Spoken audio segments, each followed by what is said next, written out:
Money did not begin as convenience. It began as control.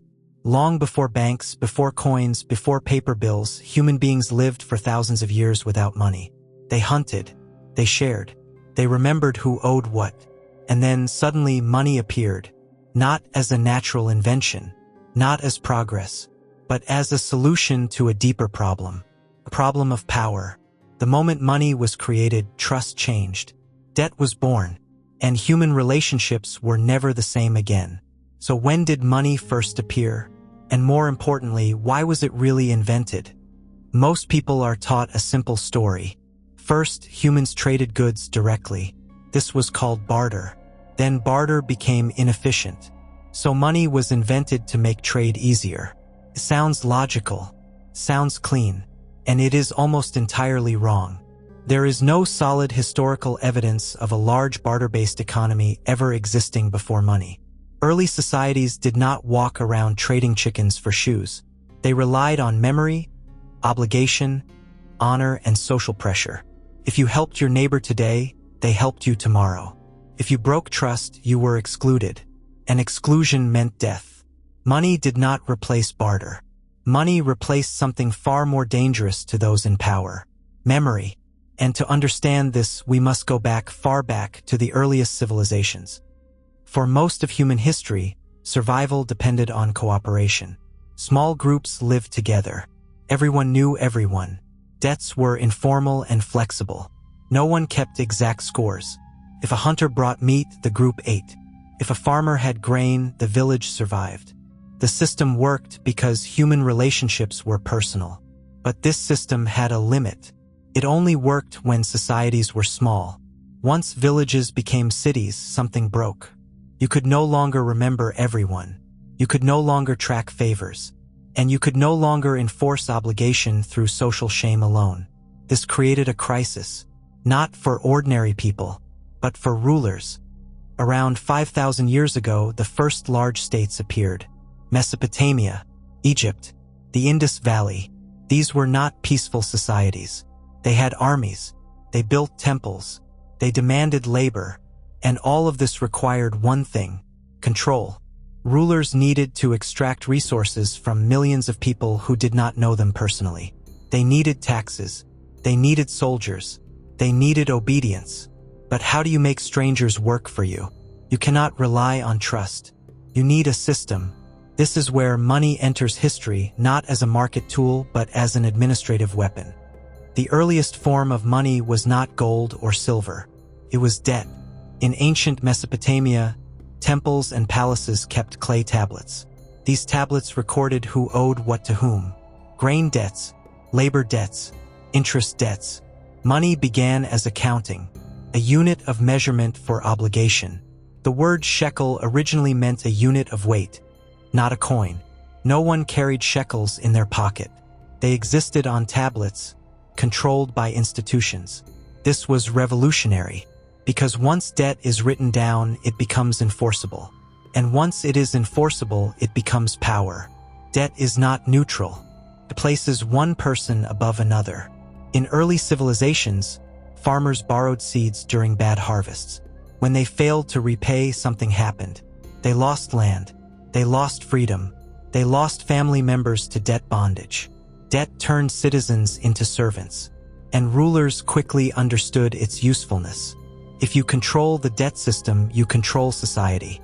Money did not free people. It ranked them. Debt is not neutral. It places one person above another. In early civilizations, farmers borrowed seeds during bad harvests. When they failed to repay, something happened. They lost land. They lost freedom. They lost family members to debt bondage. Debt turned citizens into servants, and rulers quickly understood its usefulness. If you control the debt system, you control society. Money did not free people. It ranked them. For centuries, money remained mostly virtual: records, debts, obligations. Then war changed everything. Around 600 BCE, something new appeared in Lydia, modern-day Turkey. Metal coins, stamped by the state, guaranteed by authority. Why then? Because armies are difficult to manage. You cannot feed soldiers with promises. You cannot motivate mercenaries with social obligation. They demand payment. Coins solved this problem. Rulers paid soldiers in standardized metal. Soldiers spent coins in markets. Markets began to revolve around state-issued money. This is crucial. Money spread not through trade but through war. Every empire expanded its currency by marching armies across borders. Money followed the sword. Here is the paradox. Money is supposed to represent trust. But money only becomes necessary when trust collapses. In small communities, trust replaces money. In large empires, money replaces trust. Coins allowed rulers to tax populations who never agreed to be ruled. You needed money to pay taxes. You earned money by serving the state. You became dependent. This was not accidental. It was design. People often believe gold has intrinsic value. But gold cannot feed you, cannot protect you, cannot heal you. Its value comes from agreement and enforcement. Gold became powerful because states demanded it. Taxes were collected in precious metals. Debts were denominated in them. Refused to pay and violence followed. Money's value was never natural. It was political. Temples were the first banks. They stored grain. They issued loans. They enforced repayment through divine fear. Debt was not just economic. It was moral. To owe was to sin. To repay was to be righteous. This psychological shift was critical. Money became sacred, and sacred things are not questioned. Here is what most people think. Money was invented to help people trade freely. Here is the truth. Money was invented to help institutions extract resources efficiently. Markets came later. First came accounting, then taxation, then armies. Freedom was not the goal. Control was. This is the uncomfortable truth. Money did not emerge from markets. Markets emerged from money, and money emerged from debt. Debt emerged from power. Every modern financial system still carries this ancient structure. Banks create money as debt.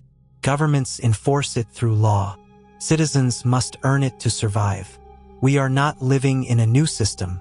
We are living in a refined one. Today, money is digital. No coins, no paper, just numbers on screens. But the structure remains. When banks issue loans, money is created. When debts are unpaid, lives are destroyed. Countries are trapped in sovereign debt. Individuals are trapped in lifelong repayment. The language has changed. The mechanism has not. Money still measures obligation, and obligation still enforces behavior. We are told money is neutral, that markets are natural, that debt is normal. But these ideas were engineered. Understanding the origin of money reveals something unsettling. Our economic system is not inevitable. It was designed. And what was designed can be redesigned, but only if people see it. Money feels ancient and eternal, but it is neither. It is a story, a system, a tool. And like all tools, it serves whoever holds it. The danger is not money itself. The danger is forgetting why it was created. Because the moment we believe money is natural, we stop questioning who it truly serves. History does not repeat itself, but it remembers, and money remembers everything. History has answers. I'll show you where to look.